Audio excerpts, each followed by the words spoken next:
carajo, estimado Fede. ¿Cómo estás? Daniel? Muchas gracias por invitarme a tu programa. Bueno, no, por favor, muchas gracias por venir. Les quiero comentar a toda la audiencia que hoy estamos en el día 11 de diciembre de 2024. Vamos a ver cuándo sale.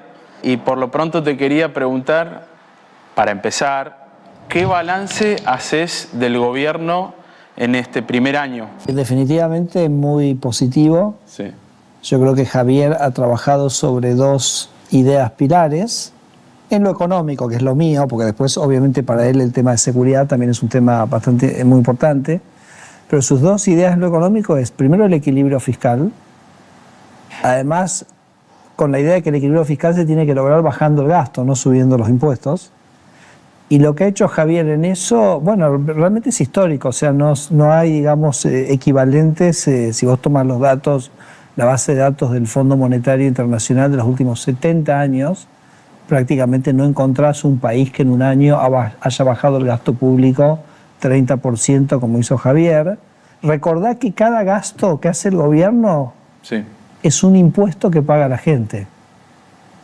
Cada peso que Javier ahorra de gasto público es un peso que le reduce los impuestos a la gente, porque todo lo que se gasta, alguien lo tiene que pagar y de alguna manera lo pagamos todos nosotros. Entonces, en eso lo que ha hecho Javier, yo te diría que es extraordinario. A veces yo le digo, es increíble, increíble en el sentido de la palabra increíble, no se puede creer, ¿no? Claro. Increíble, no se puede creer. Yo digo, a veces hasta hoy no lo puedo creer que él haya logrado el equilibrio fiscal en un mes, ¿no? Y que lo haya sostenido, etc. Entonces, ese ha sido un pilar y ahí el éxito es indudable, es incuestionable y todo lo que estamos viendo de baja la tasa de inflación, de ordenamiento de la economía, de la recuperación de la economía, que en el tercer trimestre ya fue fuertísimo, es de alguna manera el hijo de todo ese trabajo que se ha hecho en lo fiscal. Y el segundo trabajo, que ya me compete, si querés, más directamente a mí, es la idea general de la libertad económica. La idea que la riqueza la crean los privados, no el Estado, que cuanto más libre sea la gente para poder operar en un mercado, vos operás para servir, no para cagar, para servir. Claro. Porque vos vas a ser exitoso en tu tarea empresaria si vos le ofreces algo a alguien que te lo quiera comprar, ¿no? Y para eso tenés que ofrecerle algo o más barato o de mejor calidad. Entonces, cuanto más libertad tengamos los argentinos para poder operar, más cosas van a ocurrir. Más vamos a crecer, mayores van a ser nuestros ingresos, mayor va a ser el bienestar. Bueno, y en eso creo que también ha sido formidable. ¿Qué querés que te diga? Lo que hemos hecho, que por supuesto arrancó, ¿te acordás? Con el DNU 70, siguió con la ley bases, siguió quizás con la creación del Ministerio de Regulación, que bueno, como decía el otro día el ministro Luis Caputo, es como un ministerio para exportación, porque, digamos, ha captado la imaginación de mucha gente en el mundo. No te puedes imaginar la cantidad de gente que me está llamando. En Estados Unidos. Empezando por Estados Unidos, ¿no? Sí. Así que creo que en eso estamos todos muy, yo creo, contentos. Creo que estamos muy orgullosos. Hemos trabajado muchísimo. Bueno, nada, es mucho trabajo, ha sido muchas horas. Pero lo que yo veo es que Javier conformó un equipo que en realidad es chico, somos 8 ministros, Sí. somos personas que pensamos muy parecido. Pensá que mi trabajo es un trabajo muy transversal, ¿no? Yo tengo que ir a hablar con Mario Lugones de salud, después tengo que ir a hablar con Patricia Bullrich temas de seguridad, con Luis temas que tienen que ver con economía, y yo siempre encuentro que mi interlocutor quiere lo mismo que quiero yo en términos de regulación, simplificación, desburocratización. Y entonces como que el diálogo es muy fácil. Hay mucha química. Hay mucha química y en última instancia estás discutiendo cómo hacer algo, Claro. pero no qué hacer, ¿no? Entonces eso me parece que le ha dado muchísima efectividad, sumado a un Javier para mí sorprendente en sus habilidades de liderazgo, por varios motivos. Primero porque es una persona que define muy bien las ideas. O sea, todo el mundo sabe perfectamente a qué va esto, Sí. cuál es nuestra tarea, qué es lo que tenemos que hacer, qué es lo que tenemos que hacer cada uno dentro del equipo, y eso como me parece que ordena mucho el trabajo. Segundo, que es una persona que da mucho aliento. Es una persona sorprendente en los apoyos que le da a cada uno de nosotros, en privado y en público.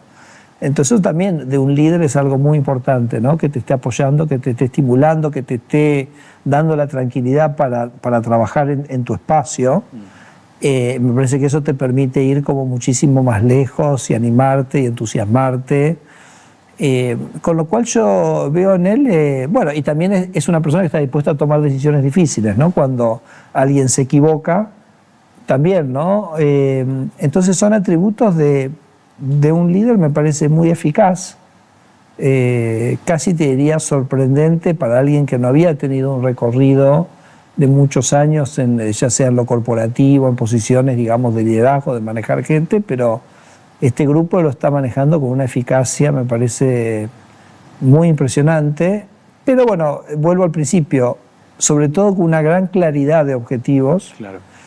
Y una gran valentía personal que nos inspira a todos verdaderamente, ¿no? Bueno, necesariamente me diste pie para hacerte la siguiente pregunta, con esto de que mencionabas las características de liderazgo de Javier Milei. ¿Qué comparación haces vos que trabajaste en el gobierno de Mauricio Macri entre los dos gobiernos?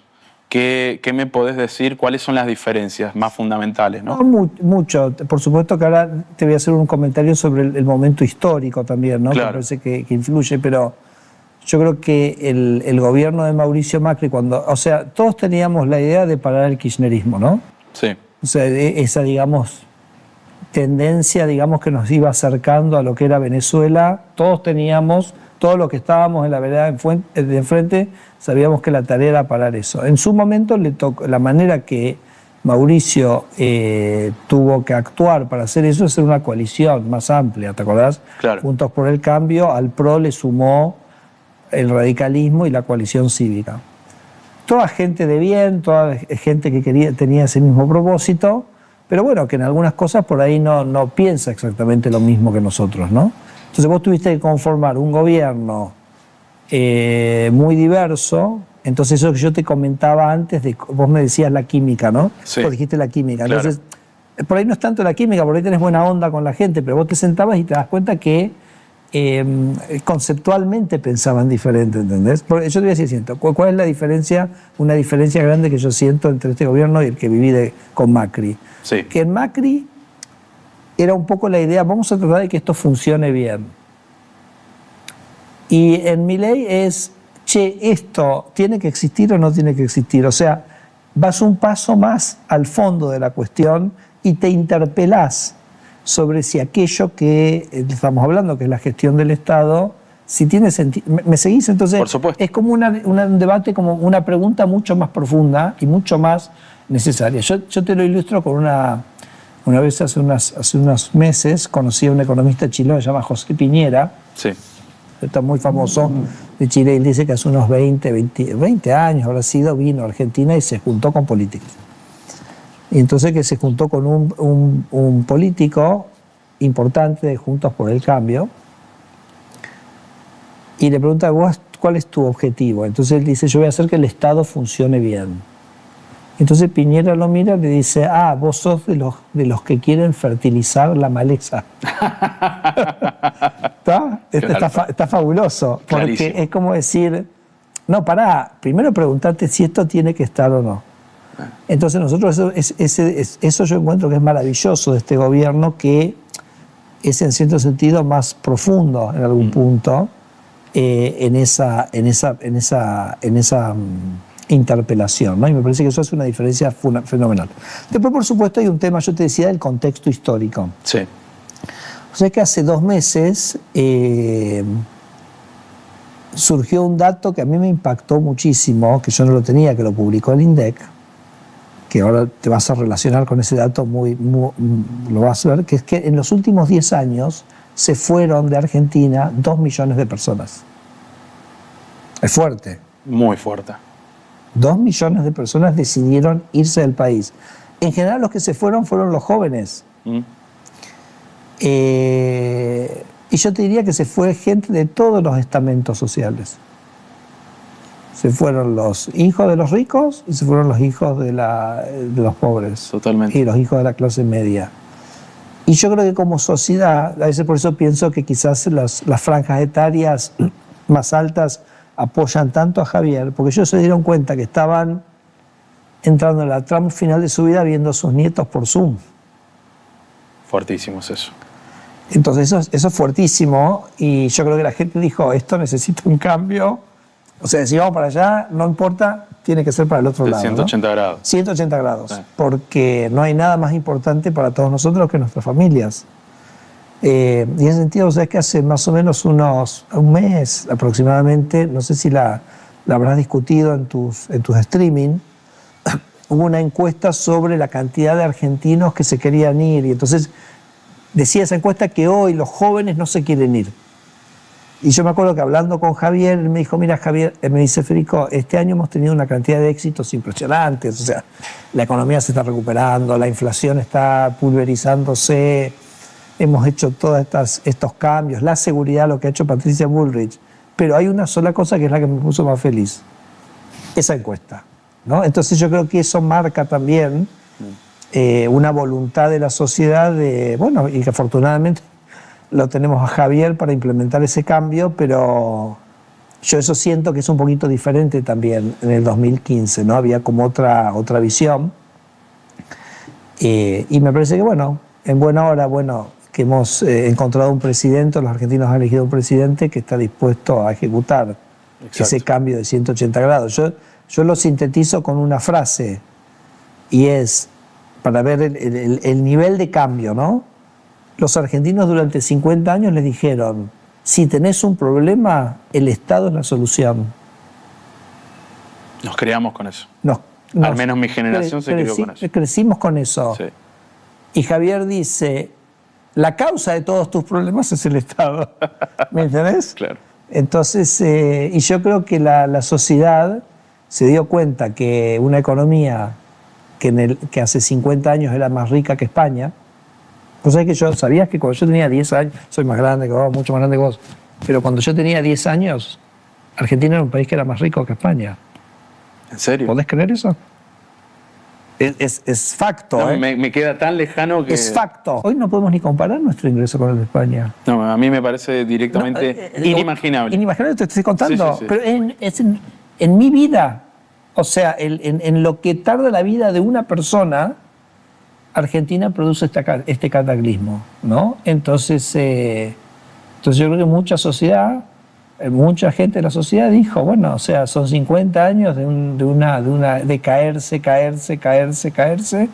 una sociedad que allá a fines de los años 60, que es cuando yo nací, tenía 5% de pobres, y hoy tiene 50% de pobres. Por eso Javier habla el modelo de las castas y él dice el modelo empobrecedor de la casta. Claro. Porque es un modelo que nos llevó en 50 años de ser más rico que España, de ser sustancialmente más rico que España, un país mucho más pobre que España, de ser un país de 5% de pobres, 50% de pobres. Entonces, bueno, yo creo que eso en algún momento la gente dijo así no se puede seguir y bueno, vino el cambio. Te noto bastante emocionado cuando habla Federico sobre esto y en la misma línea yo también te quiero contar que al menos en mi caso, de mi familia, también nosotros nos criamos con nuestros padres, por lo menos mi hermana y yo, diciéndonos todos los días de nuestras vidas, ustedes estudien y vayan mirando a qué país se van a ir porque Argentina no tiene futuro. Y después de ganar las elecciones, hoy la tengo a mi madre llamándola a mi hermana, intentándola convencerla de que no se vaya del país. Claro. Y eso para mí es un cambio sustancial, de fondo, superlativo, directamente, que creo que ha producido esa esperanza, digamos, en las familias argentinas. Me parece de las cosas más valiosas que ha hecho este gobierno. Y como vos decís, no solamente es un fenómeno que atraviesa las clases medias más altas, las clases bajas también, ¿eh? Con más razón la clase baja. Totalmente. Era al grupo de gente que este país le estaba dando menos y menos oportunidades, ¿no? Pero se ha dado muy rápido. Permitime que te hago un último paréntesis sobre esto. Nosotros tenemos acá un gran amigo que es Flavio Arenales, que él es albañil. El otro día Brancatelli salió a matarlo diciendo que era, viste, un infiltrado pagado por la Libertad Avanza, que lo visten de pobre porque siempre anda con la misma camisa. Y no, es Flavio con su camisa yendo a laburar todos los días y es el tipo que va con el cartelito de Fuerzas del Cielo a los actos de Milei y apoya a este gobierno. Y él, cuando vino acá también al programa, nos contó que su hijo, el hijo de un albañil, estaba pensando en mudarse a España ya también, claro, con la catástrofe que nos hicieron vivir. Pero así que es el ejemplo, lo tenés transversalmente en todas las familias de Argentina. Transversalmente, ¿no? Y creo que eso es tan importante para, nada, o sea, vivir con tus hijos, cerca de tus hijos es tan importante. Pero pensar que además que el modelo, ¿no? El modelo sobre el final ya de los estertores del modelo kirchnerista con una inflación del 200%, que eso está directamente correlacionado con la pobreza, con una gestión de la ayuda social esclavizante para la gente. Pues se le pedía a la gente que marchara en contra del gobierno. O sea, entonces me parece que, bueno, en esto también ha sido un gran logro del gobierno, porque la baja de la inflación es primordialmente un impuesto a los pobres, ¿no? Entonces, fíjate que la hipocresía, yo digo, del kirchnerismo, cuando me dicen que describa el kirchnerismo, lo digo con la palabra hipocresía. Claro. Porque con esa idea de venderte que el Estado te cuidaba, se cuidaban ellos, porque en realidad al final ese Estado le terminaba cobrando esos recursos justamente a los más desventajados de la sociedad. Y digamos con cosas increíbles. Por ejemplo, te cuento esto que te voy a contar no me lo vas a creer. A ver. Viste que Argentina tiene 1.200.000 pensiones por discapacidad. Sí, claro. O sea, un porcentaje de la población significativo para un país que no ha tenido guerras, etcétera, inusual. Cuando el director del ANDIS, que es la agencia de discapacidad, llegó, los kirchneristas, yo digo, habían dejado, ¿viste el revólver humeante? Sí. La prueba del delito. Claro. Te la describo. En la mesa había como unos pilones de certificados de pensiones por discapacidad. Ellos hacían actos políticos. Sí. Y el acto político, para convocar a la gente, te entregaban una pensión por discapacidad. No lo puedo creer. Es también increíble, ¿no? Y quedaron los pilones de los lugares a donde no llegaron a ir, ¿ok? Entonces, pero te doy este dato, que en Chaco, por ejemplo, decimos, bueno, vamos a auditar esto, ¿no? Entonces llamamos a 100 personas para decir, bueno, simplemente, como sabemos que hubo muchas pensiones mal dadas, te pedimos disculpas, pero tenemos que verificar de vuelta que tu discapacidad. De las 100 personas que convocamos, 78 no vienen. Ah, mira. O sea, directamente no vienen. De los 22 que vienen, 8 efectivamente certifican la discapacidad. De los 14, que no te dije nada todavía, una cantidad significativa de decir, che, vine porque me dicen que estoy cobrando una pensión. ¿Entendés la locura que te estoy contando? O sea, el default ya no económico, el default moral. Moral, absolutamente. De básicamente usar el nombre de una persona para certificarlo como discapaz, para poder derivar la plata a alguien, porque esa persona no la recibía. Esto es de donde venimos.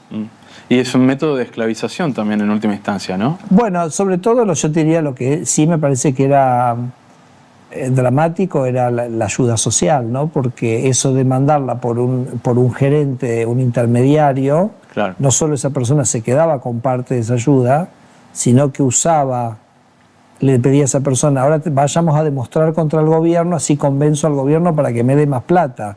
Con lo cual, fíjate que toda la actividad piqueteril en Argentina era financiada por el propio gobierno. Ahora, esto hace 20 años que se sabe en Argentina. Sí, por supuesto. Entonces, ¿por qué nadie lo paró?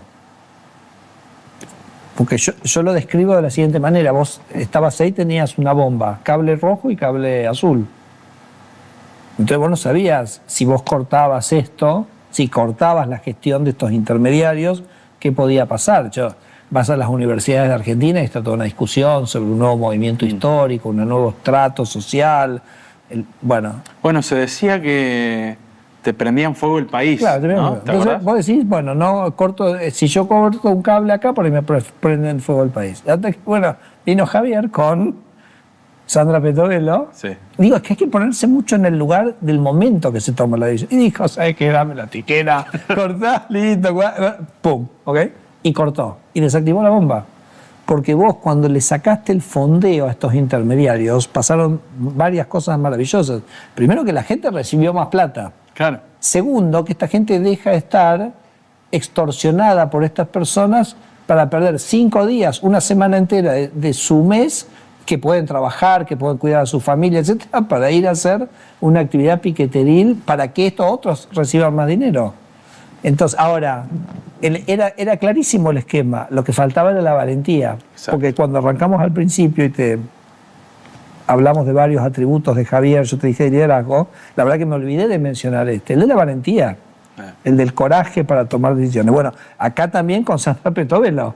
Y me gusta volver a ese momento, ¿no? Al día antes de tomar esa decisión, es decir, la tomo igual, me parece que es extraordinariamente valioso y nos ha permitido a los argentinos volver a ser dueños de nuestro país. Absolutamente. Así que también eso pongámoslo en la cuenta de los activos. ¿Qué pensás de la oposición, Federico? ¿Cómo la ves? La veo tremendamente confundida. Sí.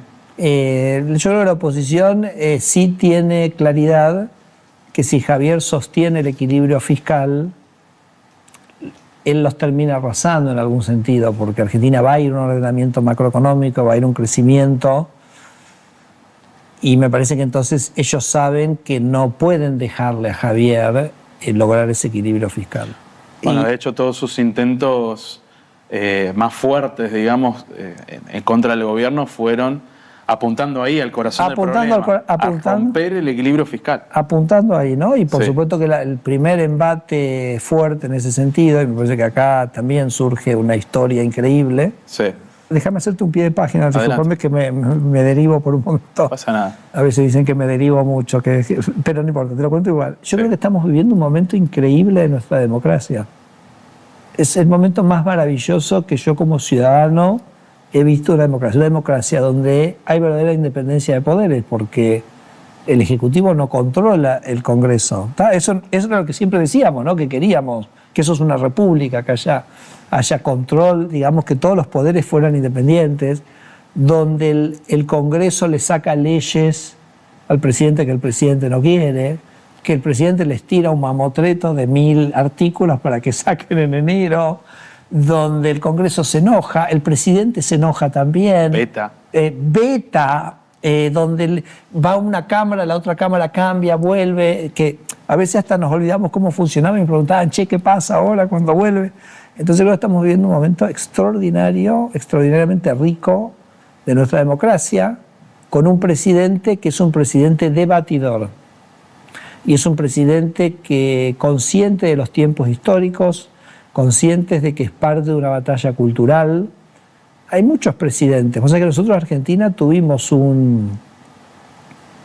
me fui por las ramas, pero no importa. Adelante. Nosotros tuvimos un presidente igual, que era igual de debatidor, que le decía al Congreso las barbaridades.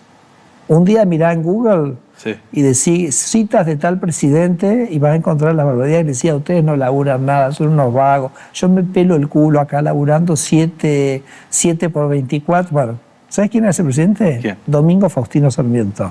Que sabés que Domingo Faustino Sarmiento era un tipo bastante bravo en sus opiniones, ¿correcto?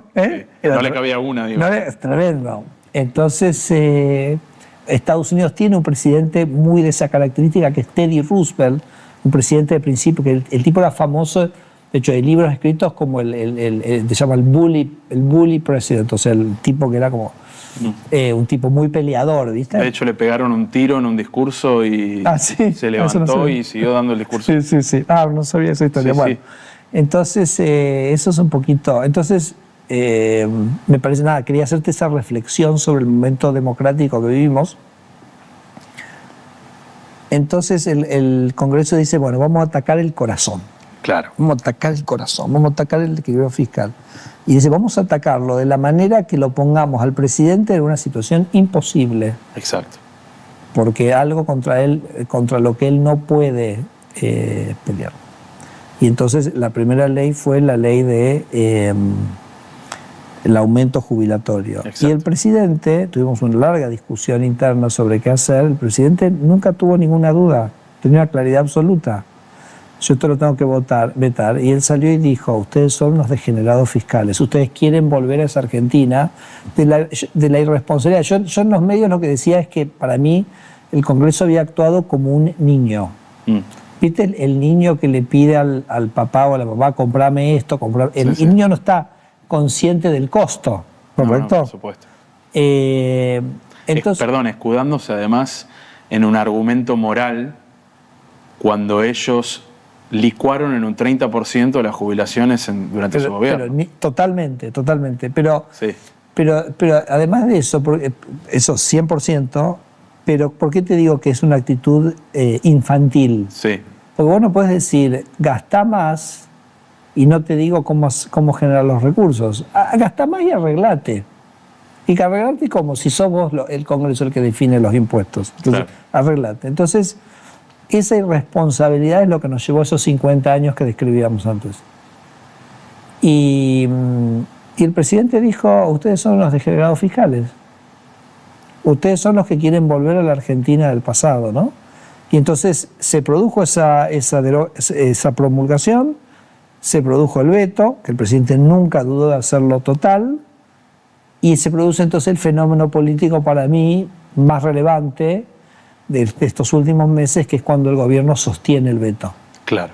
Al día siguiente, o a los 2 o 3 días siguientes a que el veto se sostuvo, el riesgo país cayó de 1.500 puntos a 1.000. Eso es bárbaro.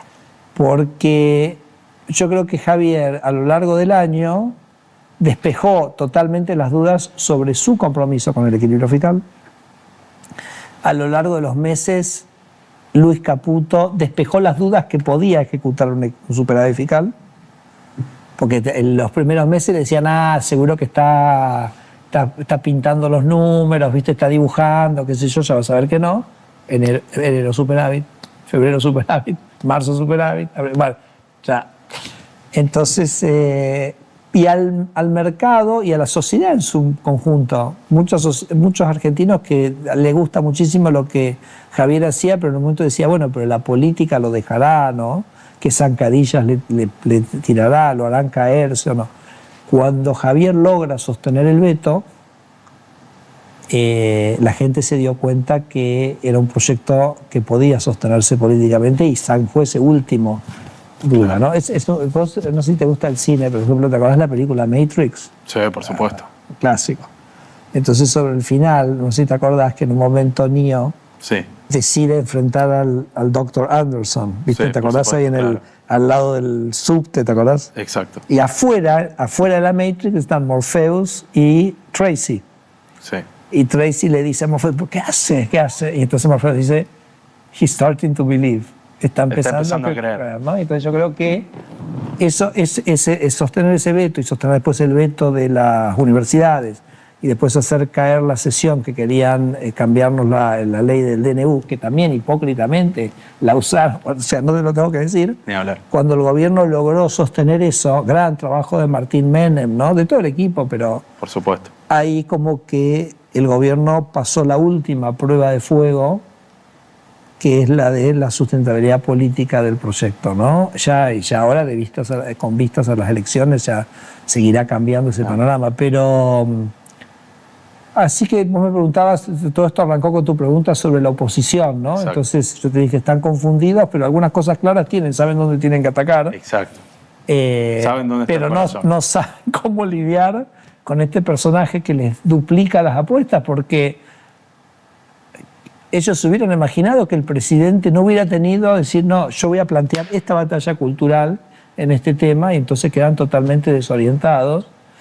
Creo que ahora están como un poco reagrupando y recalculando, como diría el GPS, ¿no? No, absolutamente. Así que los veo así y veo mucha gente que no está en el kirchnerismo, que nada, que también empieza a acercarse, empieza a visualizar, empieza a reconocer. Así que bueno, va a ser un año interesante, ¿no? Políticamente el año que viene. Yo creo que paradójicamente le sirvió al gobierno ¿Sí? Todos estos embates de la oposición para demostrarle al afuera y al mercado y a los mercados internacionales No, y a la gente misma. y a la gente misma que este gobierno va en serio.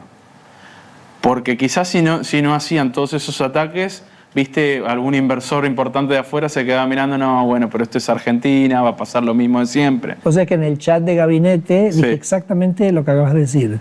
Dije, esto fue paradojal, porque el ataque al final nos terminó fortaleciendo. Ahora, Exacto. te termina fortaleciendo porque tuviste un presidente, porque si el presidente se hubiera milanado, ¿entendés?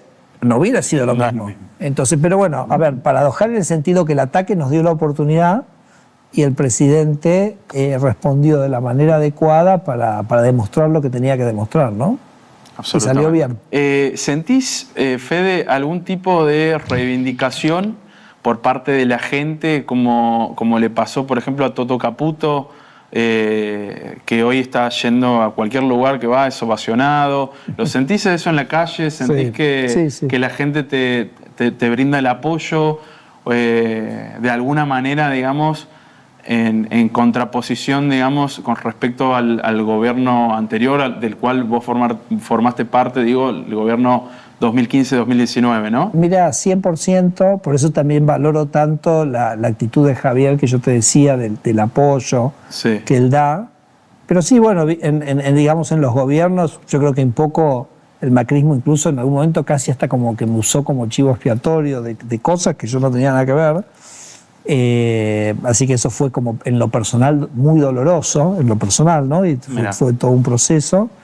Pero bueno, ya está, digamos, son instancias, se pasó, uno da vuelta a la página por suerte y definitivamente yo creo que hay un reconocimiento muy grande a Javier y a todo el equipo, ¿no? Pero también ese reconocimiento que recibimos, que puede recibir Toto, que puedo recibir yo, en realidad se produce por el reconocimiento que hace Javier.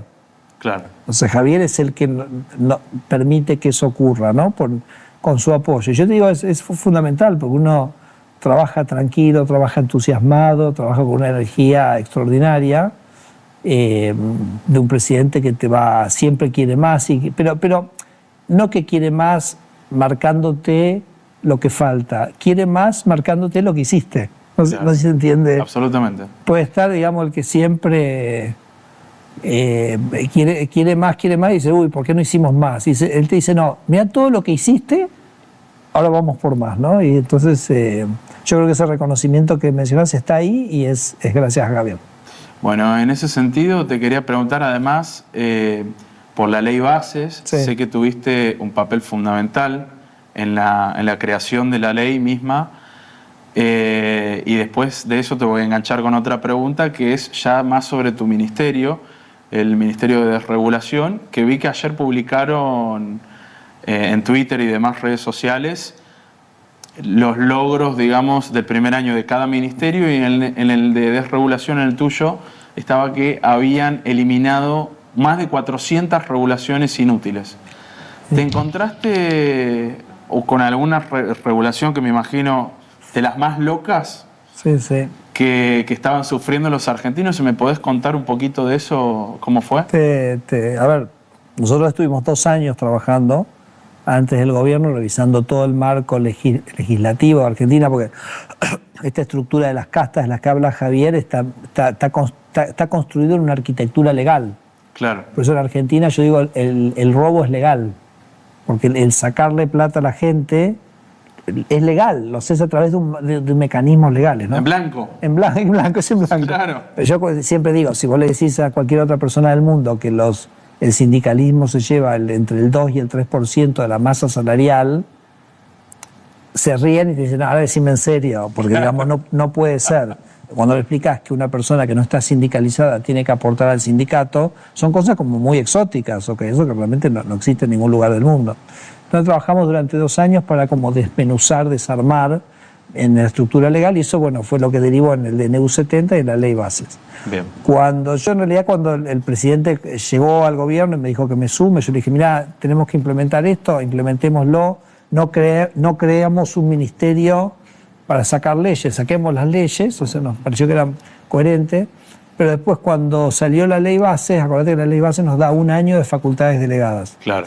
Entonces Javier me dijo, mira, Fede, ahora hay que acelerar, ahora hay que apretar el acelerador al fondo, tenemos 1 año y te necesito adentro porque desde adentro vas a poder empujar mucho más, y la verdad que es cierto, o sea, la verdad que adentro hemos digamos, acelerado muchísimo este proceso. Argentina está llena de cosas ridículas, absurdas, costos. Por ejemplo, vos querés tomar un curso de... Te voy a dar cosas así sueltas, pero digamos como curiosas, ¿ok? Sí, sí. Entonces, vos querés, que yo, ser piloto.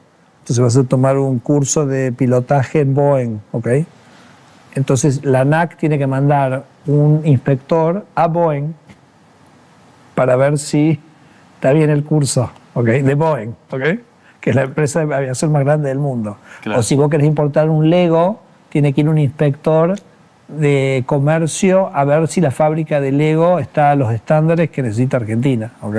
Claro. Entonces, no sé si al final era un curro para los inspectores o qué, pero todo eso al final lo termina pagando el consumidor, ¿correcto? O te doy otro ejemplo,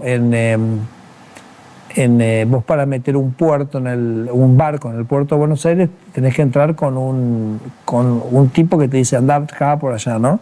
Sí. Eso es una figura que se usa mucho en el resto del mundo porque hay puertos que tienen mucha piedra, entonces el capitán puede ser un muy buen capitán, pero por ahí no conoce específicamente dónde están las piedras en el puerto, venís con un tanque petrolero y haces un desastre, ¿correcto? Claro. En Argentina eso no es un riesgo porque en Argentina no hay piedras, hay solo arena, ¿ok? Lo peor que te puede pasar es que te encalles. Pero sin embargo teníamos una regulación que nos obligaba, era un grupo muy cerrado y entonces esta gente te cobraba $50.000 para meter el barco en el puerto. Entonces meter un barco en un puerto de Argentina te sale $130.000, cuando en Uruguay te sale $50.000, ¿no? Anticomercio total. Anticomercio total.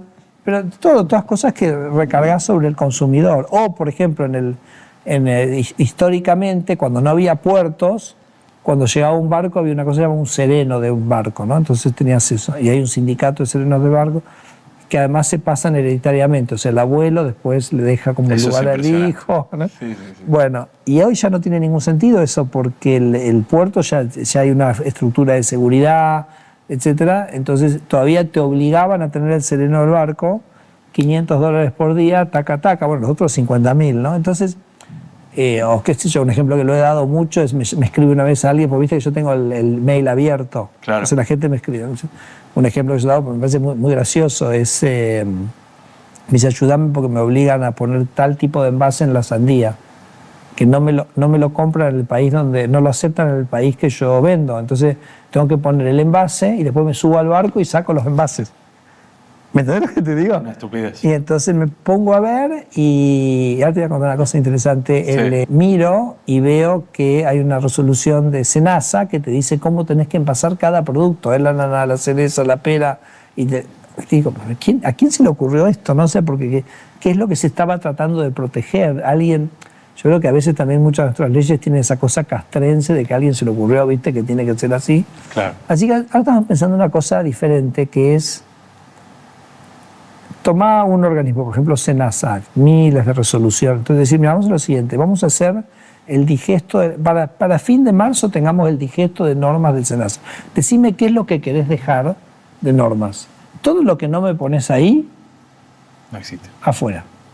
¿Me entendés? Entonces, en vez de estar buscando de las 1000 cosas que sacar, etcétera, decir, mira, ¿sabes qué? Decime qué querés mantener. Claro.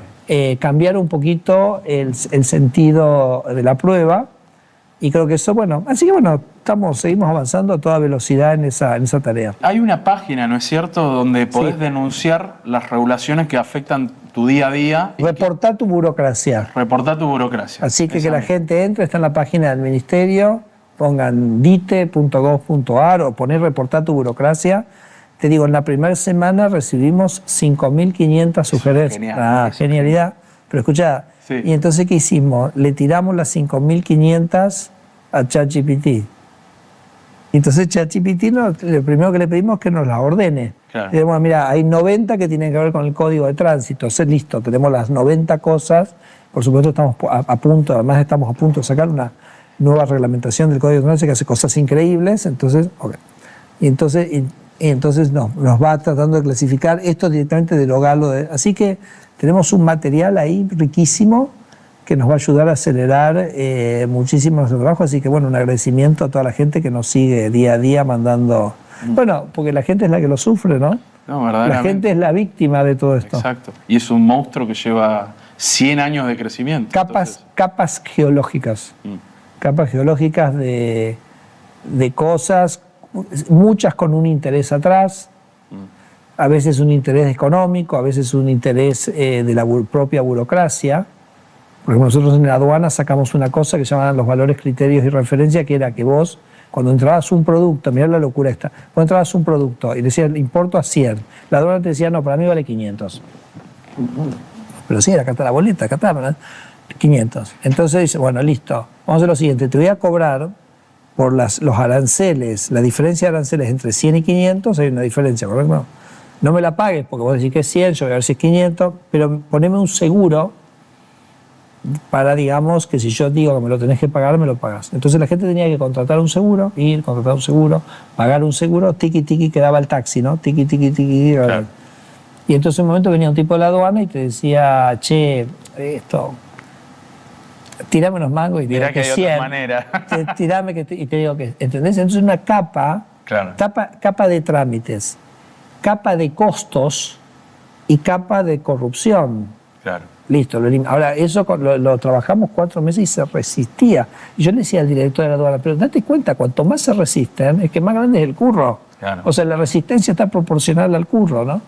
Así que no, muy, muy feliz de poder ir limpiando. Por eso yo también a veces digo, Daniel, sí, que la agenda desreguladora es una agenda anticorrupción y es una agenda pro-pyme. Totalmente. Porque a una empresa grande, por ahí todas estas barreras las puede, entender, sortear. Pero una pyme no puede sortear, ¿no? De hecho, hoy me mandaban justamente un Twitter, estaban discutiendo a alguien en C5N porque estábamos, viste que desregulamos el transporte automotor de pasajeros, que antes era imposible que te diera una ruta. Le dijimos, listo, chao, el que tenga el vehículo en condiciones y seguro para los pasajeros puede operar. Y alguien justamente hacía este punto, bueno, para el pequeño, el que tiene un vehículo, tiene 2 vehículos, tiene 3 vehículos, bueno, puede operar totalmente en blanco, tranquilo, sin ningún tipo de problemas. Entonces, la desregulación es una agenda pro-pyme, sobre todas las cosas. Absolutamente. Que digo, no hay nada especial, o sea, que nosotros no queremos que las pymes se hagan grandes empresas, ¿no? No tenemos una fascinación con las pymes, pero sí, el que empieza tiene que poder empezar. Por supuesto. Pero como vos decís, el monstruo se resiste, ¿viste? Se resiste, eso yo lo noto en varias áreas del gobierno, digamos, por escuchar, digamos, todas las anécdotas que van contando los ministros.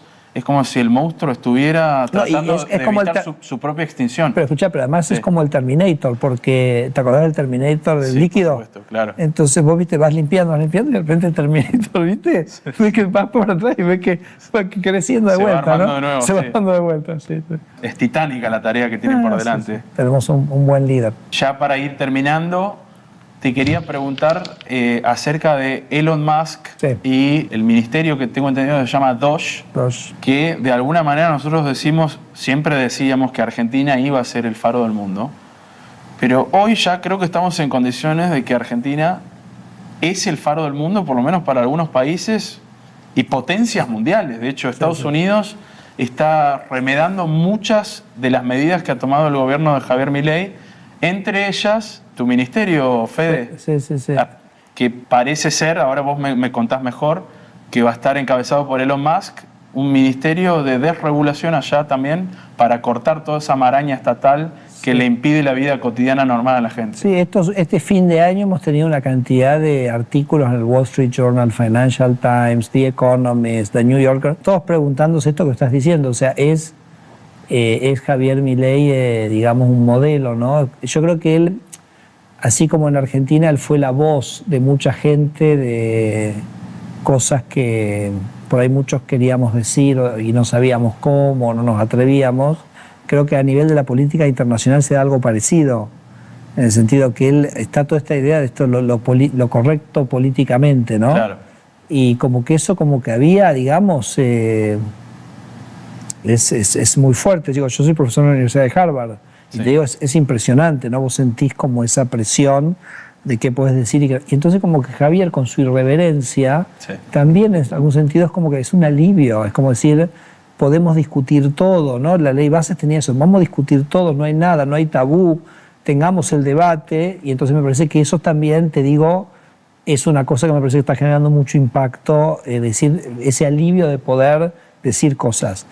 Respecto al ministerio, yo te digo, o sea, si vos lees la biografía de Elon Musk, que es bestial, vos te das cuenta que él ya venía un poco con esta idea de la sobreregulación, sobre todo porque él la encontró en SpaceX, que es la empresa de los cohetes. Claro, la vivió en carne propia. La vivió en carne propia, ¿no? Entonces tiene muchas anécdotas del libro, ya las he contado varias veces, no tengo que repetir. Pero yo creo que la conexión de transformar al Estado en el vehículo para hacer esa desregulación, sí, yo creo que eso surgió de la... O sea, él sabía que estaba el problema, pero creo que nunca se le ocurrió que el causante de ese problema podíamos hacerle como un yin y yang, ¿viste? Claro. Y darle vuelta y usar la fuerza al contrario. Y entonces el otro día me decía Javier que lo curioso que el formulario ese de reportar tu burocracia es como la venganza. Es la venganza del formulario. Es el formulario para destruir formularios, ¿no? Entonces, casi como gracioso. Entonces yo creo que en eso sí Javier ha tenido un impacto, porque él ha tenido muchas conversaciones, le ha contado a Elon de esto, le ha contado a Trump también, y creo que sí fue un inspirador. No de la necesidad, pero sí de la manera, sí, claro. Definitivamente. ¿Cómo te llevas con esto de ser ministro y cómo se lleva tu familia con esto? ¿Cómo están? ¿Están contentos? ¿Están tranquilos? Bueno... ¿Te ven? ¿Ya no te ven? Bueno, lo que pasa es que Josefina, que es con la que estoy desde el año 2001, empezamos a salir el día de las Torres, ¿te acordás de las Torres Gemelas? Sí. Y ella, digamos, me banca a muerte, pero es también muy exigente en el sentido, esto te bancamos a full, pero los tiempos de la familia son los tiempos de la familia. Claro. Y yo necesito que estés con los chicos quieren estar con vos, y entonces creo que en algún sentido ella impone un tempo que me parece que es sano, ¿no? Sano para todos, pues estos son carreras largas y, claro, y es muy importante tener ese balance. Además, uno está en esto justamente por ellos, ¿no? Y por la familia. Así que no, me parece que lo vamos llevando bien, y yo tengo la suerte también que estoy en un ministerio que tampoco está como en la trinchera del día a día. No era como cuando era presidente del Banco Central, ¿correcto? Claro. Estás con el dólar, que esto, que el otro. Así que creo que puedo darme esos espacios, trabajo muchísimo, trabajo como un loco, pero me parece que respeto los tiempos de la familia y creo que logramos un buen balance. ¿Qué expectativa tenés para 2025? No, mi expectativa es que esto... Para la Argentina, ¿no? Sí, que esto continúe. Yo creo que cuando Argentina consolide su equilibrio fiscal va a ser claro que acá las cosas cambiaron.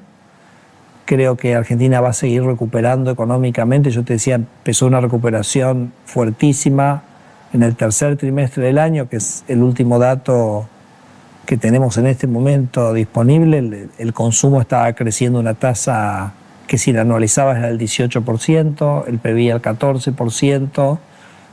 Argentina tiene todavía como mucho territorio para recuperar, ¿correcto? Sí. Argentina, Javier va a terminar su primer año de mandato con la economía 2 o 3 o 4% más alta que cuando la tomó. Fíjate qué loco, ¿no? O sea, hizo un ajuste fiscal de 5 puntos y la economía creció. Y te vendían diciendo que si lo hacías eso ibas a tener un desastre, etcétera, ¿no? Sí.